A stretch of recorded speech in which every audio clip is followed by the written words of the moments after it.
Good morning, everybody. Happy Tuesday. Happy Tuesday.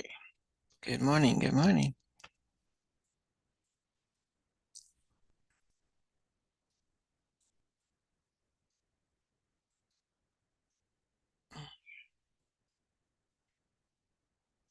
Letting folks in.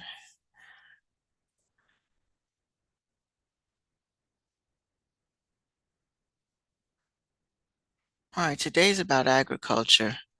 There was an assignment that was started for you the other day. Um, so most of you need to, a handful of you have done it. Most of you still need to do it. Um, don't worry about that link for the video.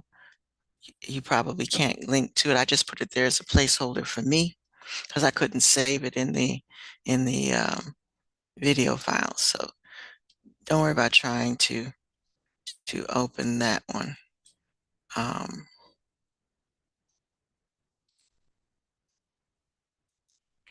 Folks are still coming in.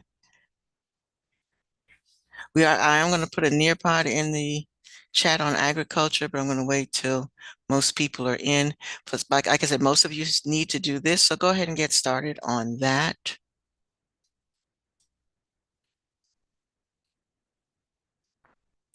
We are coming to the end of the Canvas unit, so if you are finished with this and you're waiting on the Nearpod for agriculture, go back and reread the unit as review, because we should finish this unit up this week. And we have a kind of a short week. We only have 2 classes, but we'll get this wrapped up this week.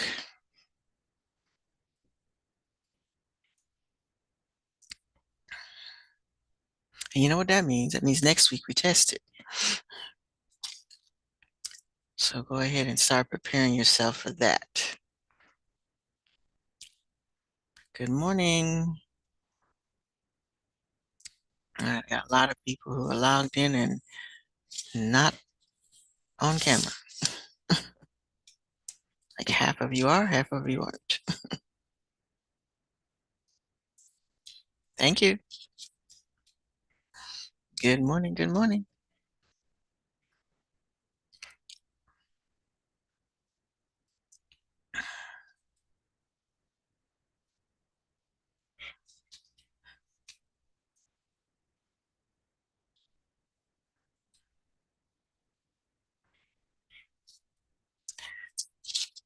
And I may do something else with that deforestation Nearpod. So if you have not already, I've got scores for like a third of the class, and everybody else seems to either be in limbo or stuck. So don't worry about trying to finish that one if you haven't already attempted that. I'm going to, more than likely, I'll do that as a class thing instead of as a independent student-paced one so that we can get that one done. Okay. So if you haven't already finished the deforestation, those of you who have a score, I will keep the score that I have, and if we need a bonus somewhere else, I will add it there. But we're going to try to do something else with that Nearpod because I have 37 entries on that, and the class isn't that big. So a lot of you either had struggles with it or didn't finish attempting it. And we're going to move on. So, so again, if you have not done the deforestation Nearpod, don't go back to it. We're going to approach that topic in a different way. Right now, we're going to focus on agriculture. Agriculture. And last week we did watch the video. And again, while the link is there, don't go to that link because it won't open for you. It's something I'm going to have to show as a class again, but I've showed it already.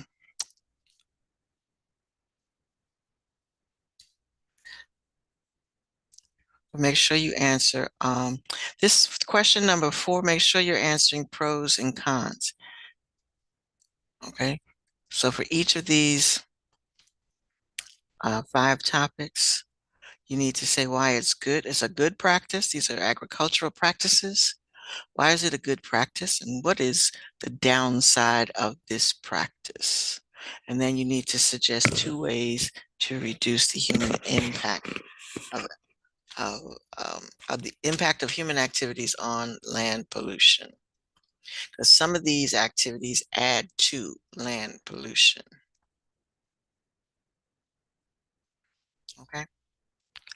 All right. Looking at, we're only missing a handful of people. All righty. So I'm going to go ahead and put the link for today's Nearpod in the chat. So if you're finished with these questions, you can look at that.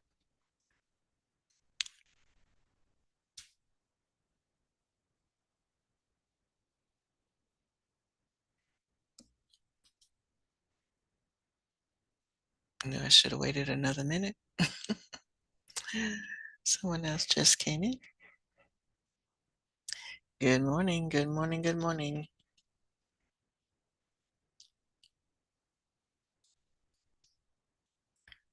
All right. So with the Nearpod for today, I know you're not there yet. Whoops.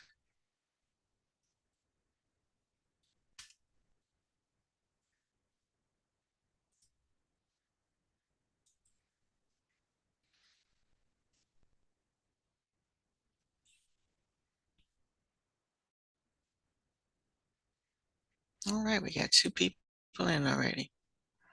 Cool.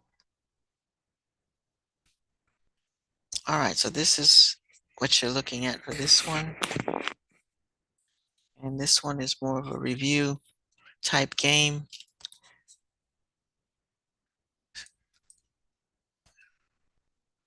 So do that after you have finished your questions for the day. Okay. I can't keep this from jumping back and forth. All right. So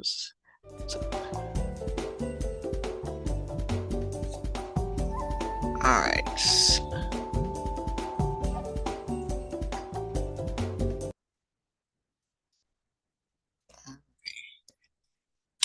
So again, make sure you do this first and then do the Nearpod.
All right, let me check to see what you mean by that.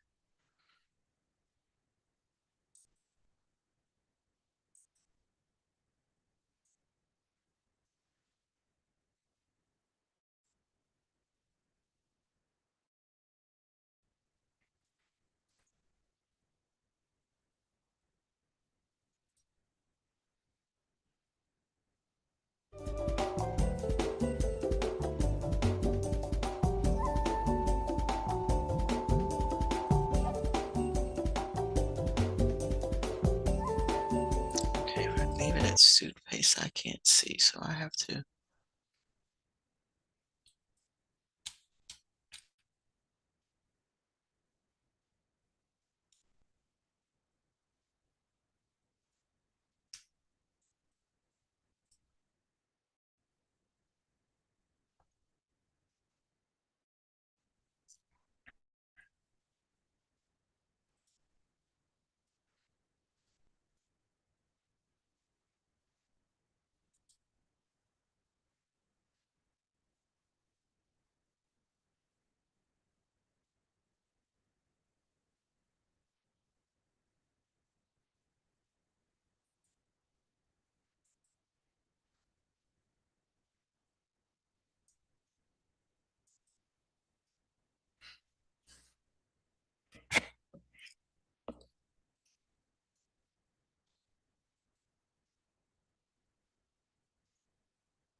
That the right one?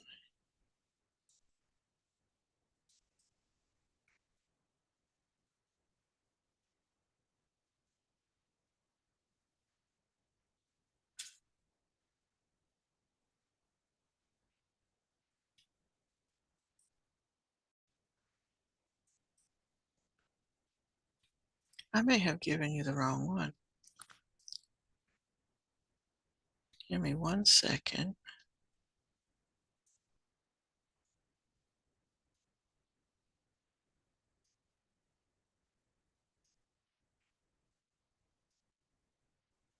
Yeah, I did. I was, there's no harm in doing that one.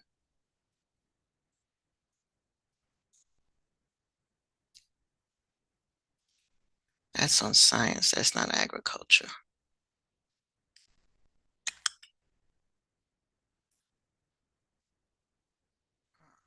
Let's try put that one in.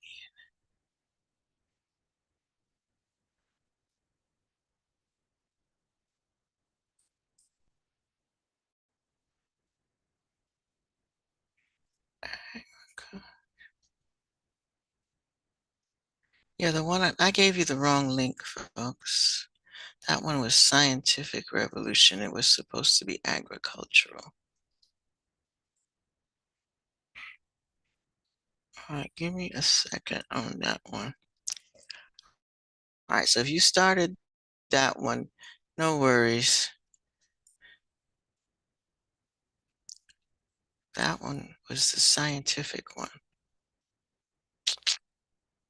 And I can get this to. It's Monday. There we go. All right. And we have some folks to just log in. All right. Ignore those first links that I put in there. This is the one that's on agriculture. Agricultural revolution.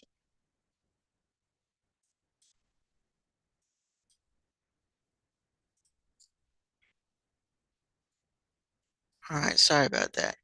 It was all in the same column, and I was trying to get the one that was appropriate for you, and it changed titles on me. As Nearpod sometimes does. All right, so this one should be the agricultural climb one.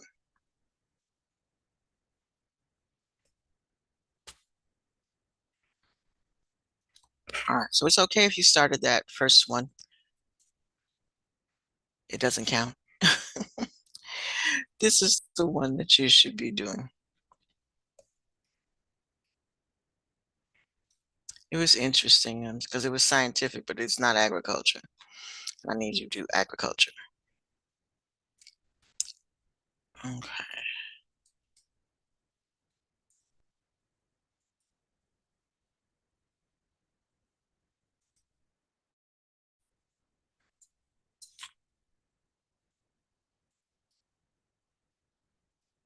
All right, good morning. Some of you just came in. Please finish your assignment in Canvas first on agriculture and then do the Nearpod. The Nearpod is kind of a review activity. So do the first one first and then this one.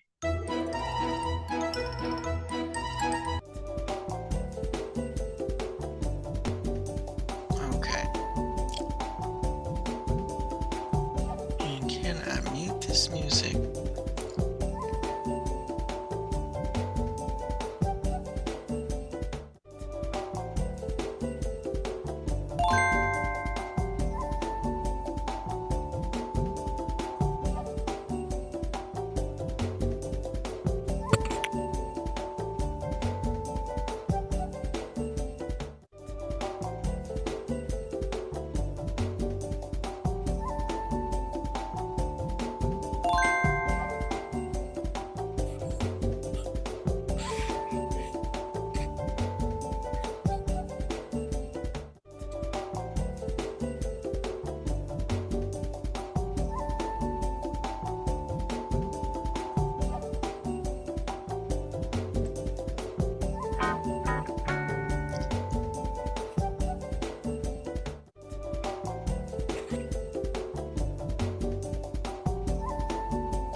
Oops, I forgot I was sharing.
All right, so again, if you haven't done the deforestation one, don't try to finish it.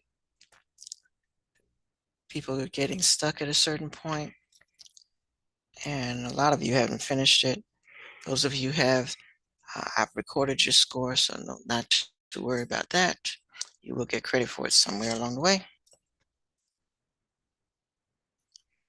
I'll find a way to add it as a bonus somewhere.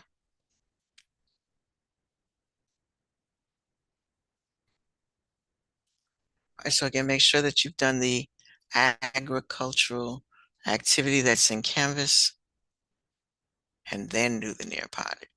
If you were watching while I was sharing, I just showed you all the answers.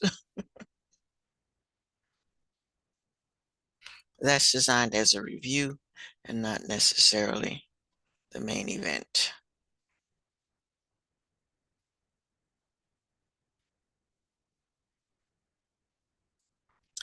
And again, do the one that's last, the one that ends UNSC3, and not the other one.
Hmm.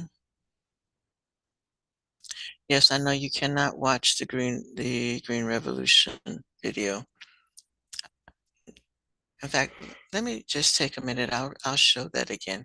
You can't watch it, and I could not put it in the playlist either, but it was a good video, so I kept it. So I only put that link there as a placeholder for me.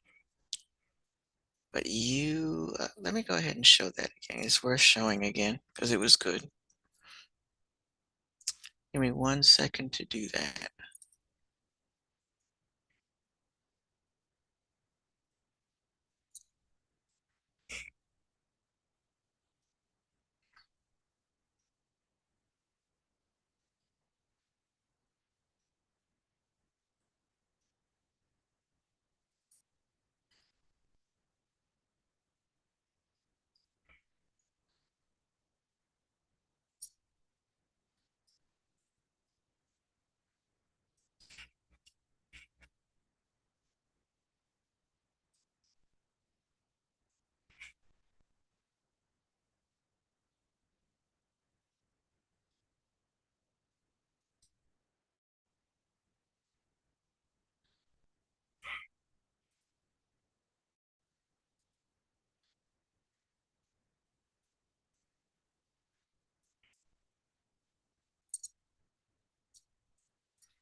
Okay, let me see.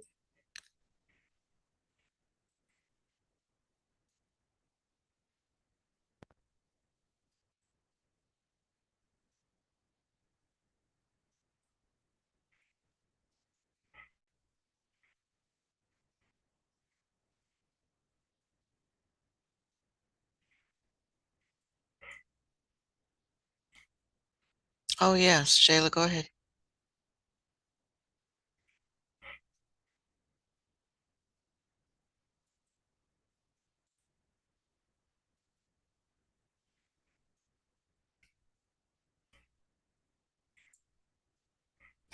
One of my favorite things to do with a client is get on a discovery call with them and then have them describe a pain point and then Hey, scientists. And the Caroline volume here. was very low, so you do Welcome have to to a listen brand new unit in listen environmental closely. science. In this unit, we'll start to humans use resources and land space to keep life flourishing, and we'll think about how we can manage these resources sustainably for generations to come. We'll start with a resource that you depend on for survival. In fact, you consume this resource every single day: food. When you sit down for your favorite meal, do you ever wonder where that food came from or what goes into producing our foods? Agriculture is the backbone of our food production system. Without a reliable way to grow crops, we couldn't feed the world's population. In today's lesson, we'll explore the Green Revolution. What was it? How did it reshape agriculture? And most importantly, what were its impacts on soil and sustainability? Are you ready, scientists? Let's dig in.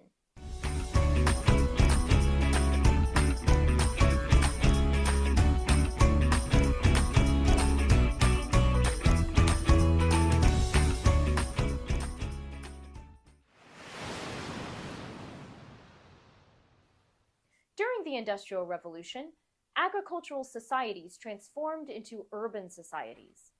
The technological advancements of the Industrial Revolution brought rapid population growth. At the same time, more and more people flocked to factory jobs in cities, leaving rural areas behind. What challenges do you think these changes created for farmers? Pause the video here and record your thoughts. As more people moved away from rural areas, they relied on a dwindling number of farmers to feed them, and traditional farming methods simply couldn't produce enough food. Suddenly, farmers had to ask themselves, how could they grow enough food to feed the booming population while the number of farmers shrank? As science and technology flourished, These advancements led to brand new farming practices. The result wasn't a single invention, but a series of changes in farming that transformed the way we produce food forever. The Green Revolution refers to a period of agricultural innovations from the 1940s through the 1980s that led to increased food production. But this revolution wasn't just about feeding more people. It symbolized the power of innovation, how science and technology could solve real-world problems and reshape industries. Let's take a closer look at some of the innovations that changed the future of farming.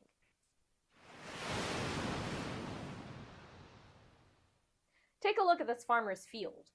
What do you notice about the crops growing? This entire field contains just one type of plant, wheat. During the Green Revolution, the idea of monoculture became widespread. Mono means one. Instead of growing a wide variety of crops to feed their own family, with monoculture, farmers began focusing on growing a single crop at a time in massive quantities to sell for profit. Additionally, scientists used selective breeding to develop new strains of crops like rice and wheat called high-yield variety crops. These HYV crops produced greater amounts of food than traditional varieties of the plants. Monocultures and HYVs were extremely efficient and led to high yields of food grown. But as farmers started to specialize in just one crop, they also had to provide the right nutrition for huge fields of one crop. How did they do it? Enter the development of synthetic, or man-made, chemical fertilizers. Fertilizer is like plant food. Crops need nutrients like nitrogen, phosphorus, and potassium to grow. In the past, farmers relied on natural methods like compost or manure to fertilize their fields. During the Green Revolution, synthetic fertilizers became the norm. What do you think is the advantage of making a synthetic fertilizer with a specific blend of nutrients? Pause the video and record your thoughts. Synthetic fertilizers were efficient, and farmers knew exactly which nutrients crops were getting. Sprayers could cover entire fields in fertilizer quickly. These powerful chemical blends added essential nutrients to any soil, allowing crops to grow faster and larger than ever before. In addition to needing a lot of fertilizer, these giant fields also needed a lot of water. To accomplish this, new sprinkler and irrigation systems were developed. Simply put, these systems took water from a source like a lake or underground well and channeled it in tubes to water the plants. The use of motorized pumps and large-scale irrigation canals transformed previously dry regions into fertile farmlands. With irrigation, crops could now thrive, even in areas where rainfall had previously been unreliable. But while fertilizers help plants grow, pests like insects, weeds, and fungi can reduce crop yields. The Green Revolution introduced chemical pesticides to keep these threats under control. If we break this word down into two parts, we get pest and side. The root word side means to cut or kill. So, what do you think pesticides do? That's right. They help kill any pests that damage crops. By spraying chemical pesticides on their fields, farmers could now protect their crops on a much larger scale, preventing devastating losses. All of these practices helped achieve the Green Revolution's goal of producing more food for a growing world. But they weren't without drawbacks, which brings us to our next big question. What impacts did these practices have on soil quality and sustainability? Watch what chicken broth does to your dog's food. You need to stop feeding chicken and rice. While chemical fertilizers and pesticides, irrigation systems, and monocultures helped produce more food and made farming more efficient, these changes brought about serious environmental impacts. Let's start with soil quality. Synthetic fertilizers gave plants the nutrients they needed to grow quickly, but over time, heavy fertilizer use led to soil degradation, or a loss in quality. Synthetic fertilizers disrupted the natural balance of nutrients in the soil, adding too much nitrogen and depleting other nutrients. Additionally, the chemicals in fertilizers and in pesticides seeped into the soil, harming the organisms that live there, such as earthworms. This prevented these organisms from performing their role of decomposition, which is how essential nutrients are recycled back into the soil after plants die. This means that over time, the soil became more nutrient poor and lost its natural ability to support plants. It also became compacted and more prone to erosion. Imagine a sponge that's been squeezed dry. It just can't hold water or nutrients anymore. Monoculture farming also contributed to soil problems. Before monoculture, rotating through different crops was more common. Because different crops rely on different amounts of each nutrient, rotating the crops would allow the soil to replenish. But monoculture farming didn't allow for that natural balance. Growing the same crop over and over drained the soil of the specific nutrients needed by that crop, creating an unhealthy cycle. Finally, some irrigation techniques increase the salinity, or salt levels, in the soil. Groundwater often contains salts that have dissolved from nearby rocks. When plants take up this water, the salts get left behind, increasing the salinity of the soil and making it difficult for new plants to develop properly. Future crop growth is dependent on healthy, fertile soil. Based on these soil health impacts, do you think these practices were sustainable? Pause the video here and make your prediction. All right, and sustainable practices are what we're trying While to these have. practices helped grow crops quickly at first, they aren't sustainable in the long term. As soil quality declines, future crop yield also declines. This reduction in soil health and plant yield is called soil desertification, where a previously fertile land area slowly loses its ability to support life. While these practices were essential to keep up food production in the short term, they had massive long-term consequences. The good news, the story doesn't end here. Understanding these impacts helps us find better solutions for the future. Today we learned about the Green Revolution, a pivotal moment in agricultural history.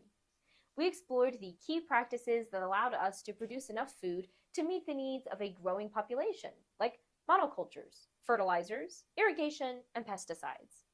We also discussed the impacts these practices had on soil quality and sustainability. Essentially, the Green Revolution was a lesson in both innovation and consequences. It showed us what humanity can achieve with science and technology, but also reminded us of the importance of caring for our planet's natural resources. The Green Revolution helped meet the needs of people in the short term, but created challenges for future farming. Healthy soil, clean water, and balanced ecosystems are essential for long-term food production, and these were all strained by the practices of the Green Revolution. In our next lesson, we'll explore some sustainable alternatives that aim to protect the environment while still growing enough food for everyone. Until then, remember, every resource we use has an impact on the environment. By making thoughtful, sustainable choices, we can help. All right. My work is easy Since because we I have use time. ClickUp. Here's how AI gives me all the answers. Since all our company info Welcome to the Loess Plateau region in China, where mineral-rich soils have provided a perfect farming environment for 10,000 years. In fact, over 70% of the sloping land is used for agriculture today.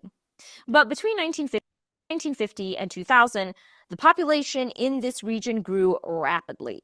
The demand for food increased, and farmers relied on the innovations of the Green Revolution to keep up. Farming practices in the Loess Plateau led to soil erosion, barren lands, and devastating floods. Overgrazing, chemical fertilizers and pesticides, and monoculture farming stripped the soil of nutrients, leaving little hope for farmers. But farming in the Loess Plateau was still essential. The community not only needed food to eat, but the economy of the region depended on farming. It was time for a creative solution. Today, the Loess Plateau looks like this. How is this area, once called a wasteland, transformed into a thriving, healthy ecosystem? In the late 1990s, a bold project began, a transformation that turned the plateau into one of the world's most inspiring stories of sustainable agriculture. What can we learn from this transformation about farming smarter, not harder? Let's explore these sustainable agriculture practices that transformed this ecosystem and could help solve farming problems around the world.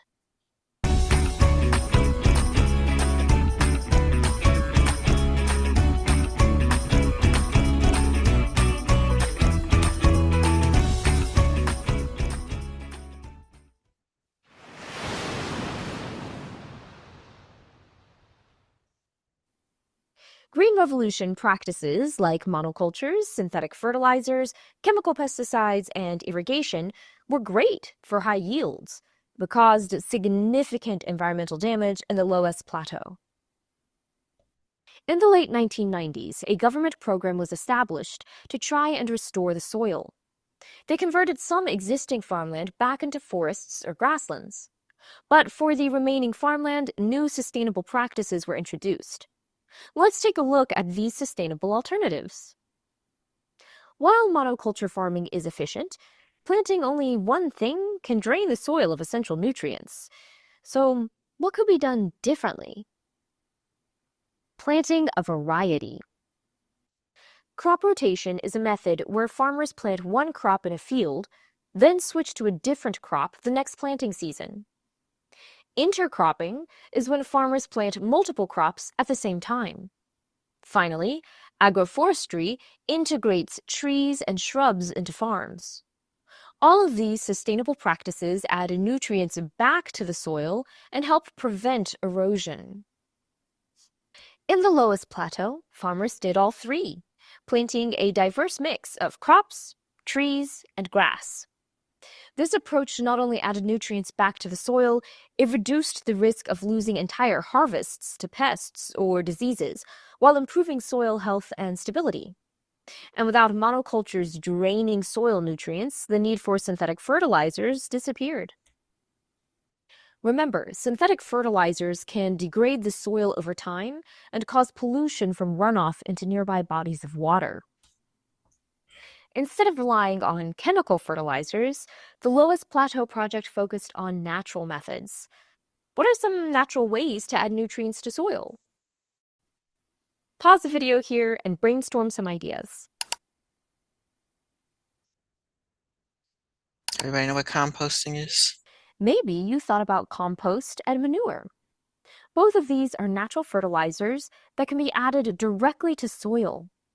Additionally, farmers can plant cover crops like clover so they can be plowed into the soil to increase organic content after the growing season ends. Finally, biofertilizers are soil microorganisms like nitrogen-fixing bacteria that can enhance nutrient availability. In the Loess Plateau, farmers focused on soil microorganisms. They used planted legumes that contain these soil bacteria in their roots, and the natural balance was restored in a sustainable way. Decomposers in the soil could thrive, continuing to recycle nutrients back into the soil over time.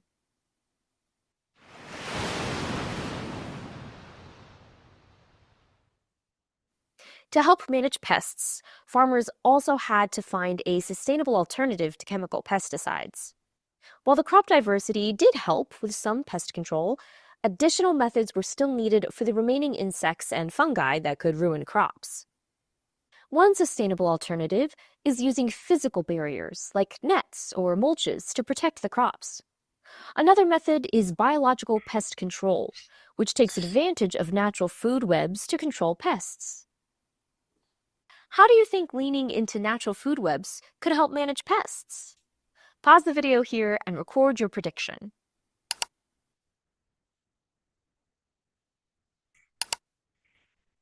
Most pests have natural predators. Encouraging these predators to eat pests can protect crops. Some farmers use a mix of natural pest control methods. This is called integrated pest management, and it combines a variety of methods with cultural practices to manage pests. This is what was used in the Loess Plateau. Farmers focused on building a balanced ecosystem to keep the pests in check, and native plants were reintroduced to attract the beneficial insects who eat pests.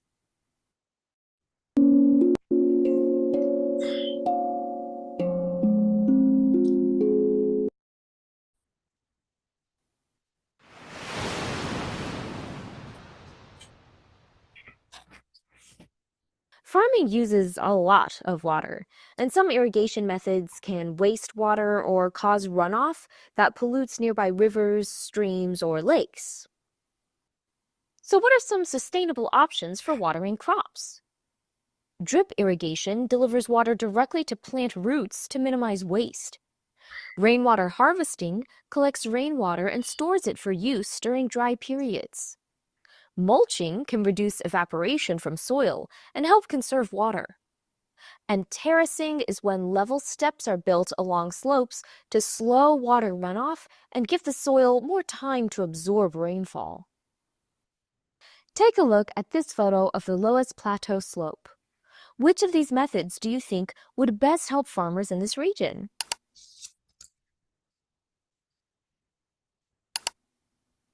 Farmers in the Loess Plateau built terraces to slow water runoff and trap rain where it falls. This allowed the soil to soak up every precious drop and reduced sediment pollution in the nearby rivers. Additionally, farmers used reservoirs and cisterns to collect and store rainwater as a sustainable water source.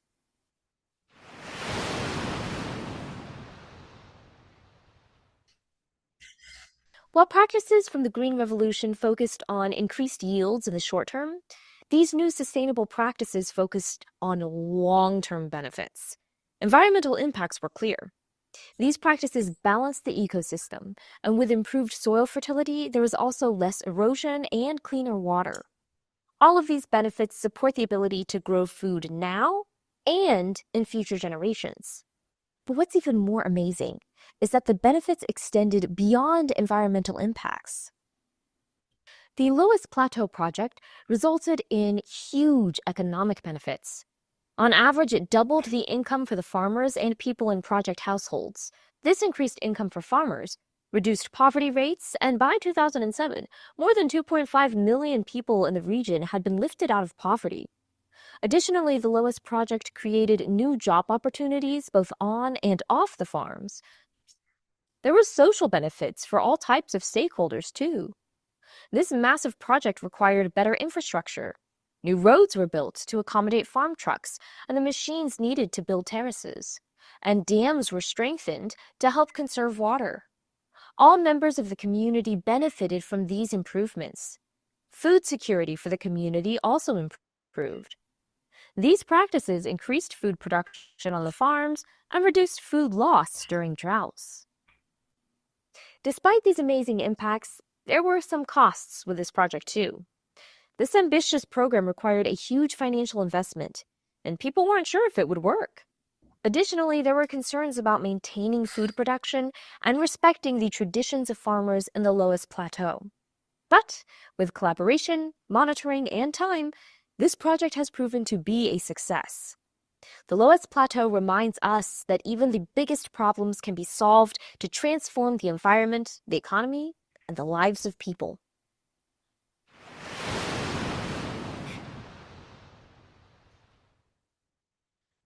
As we went through the lesson today, we learned how the Loess Plateau can serve as a model of what sustainable agriculture can achieve.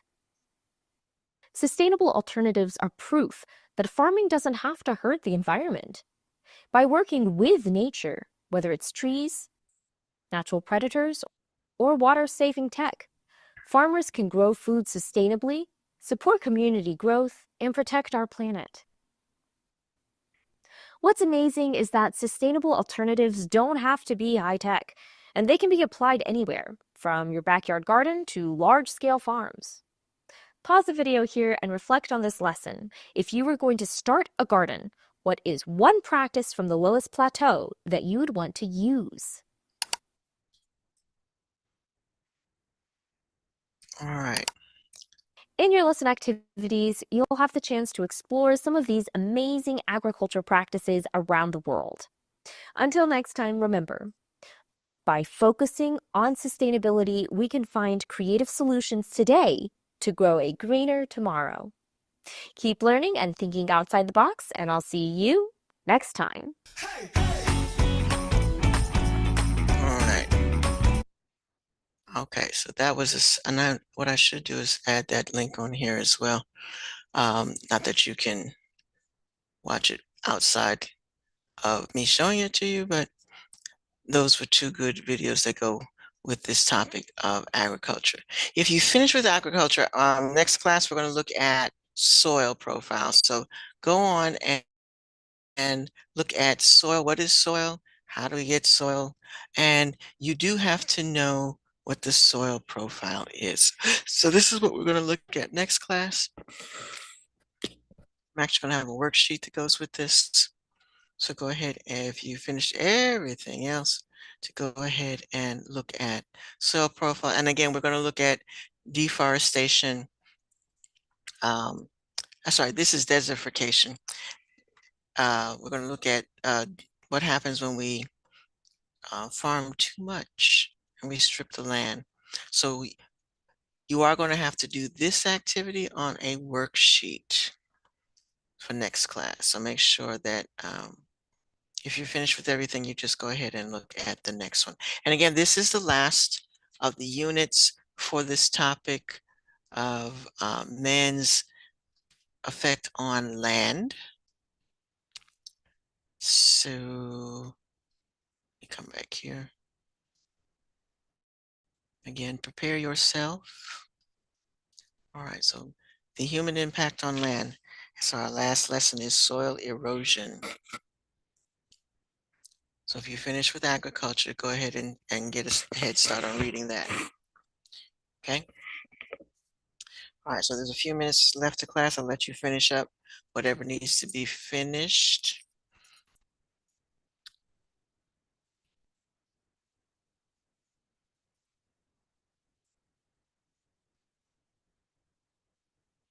And again, by next class, I'll figure out how to compensate for the fact that some of you ran into issues with the deforestation nearby.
Excuse me.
right, I added that second video in, but like I said, that's just a placeholder for me.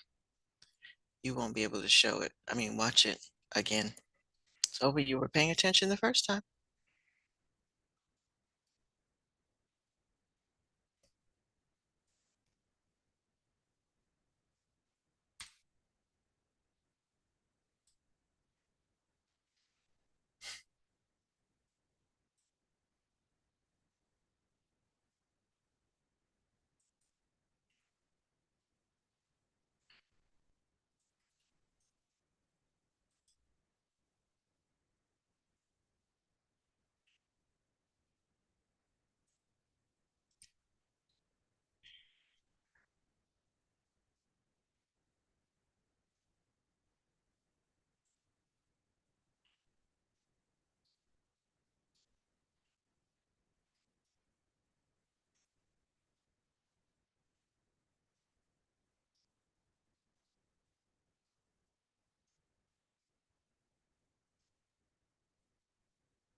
Okay, folks, if you're in a good place to stop, go ahead and do so.